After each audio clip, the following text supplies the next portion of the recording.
Franchement, penser que ce qui s'est passé ces dernières semaines et ces derniers mois prouve la stabilité de la Ve République et que ça marche super bien, je pense que c'est complètement hors sol. On a quand même 40 lois qui sont passées. Je crois que le problème de la Ve République et l'écho d'une Sixième République n'a jamais été aussi fort pour l'avoir porté pendant des années sans que ça parle à beaucoup de gens. Aujourd'hui, les gens se rendent compte. Le 49.3, c'est devenu dans le langage courant. Vous ne vous rendez pas compte en fait de l'état de crise sociale et économique du pays, mais aussi de la crise institutionnelle qu'il y a là. Et effectivement, on est dans un système où, je le rappelle, la majorité des textes qui sont examinés et votés à l'Assemblée sont de l'initiative du gouvernement.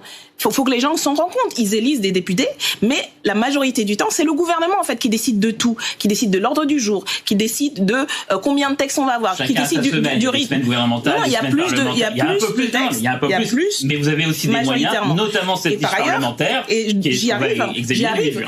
Il y a une fois par an, les groupes peuvent avoir de 9h du matin à minuit, et à minuit ça s'arrête, et Cendrillon. Vous ayez, voilà, comme Cendrillon, et c'est le seul moment en fait où on a l'opportunité de faire avancer nos propositions, de montrer qu'on veut construire, etc. Et ce moment-là, de manière générale, les macronistes font en sorte que on ne puisse pas voter des textes ou les désossent tellement qu'ils sont du coup complètement défigurés.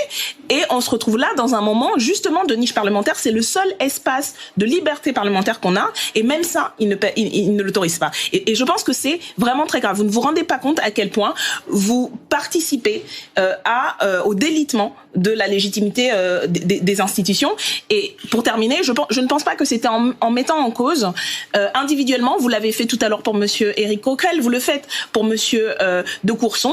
La légitimité et le travail de ces parlementaires, que vous arriverez à avoir gain de cause. Parce que effectivement, si on en arrive à une situation où Charles de Courson, qui est loin d'être un gauchiste, est aujourd'hui rapporteur de ce texte, c'est parce qu'il l'a dit depuis des mois, il pensait que cette réforme n'était ni faite ni à faire. Et donc, ça devrait justement vous faire réfléchir si des gens comme Charles de Courson sont aujourd'hui les porte-voix de l'opposition à votre réforme, peut-être qu'il serait temps de la remballer. On le voit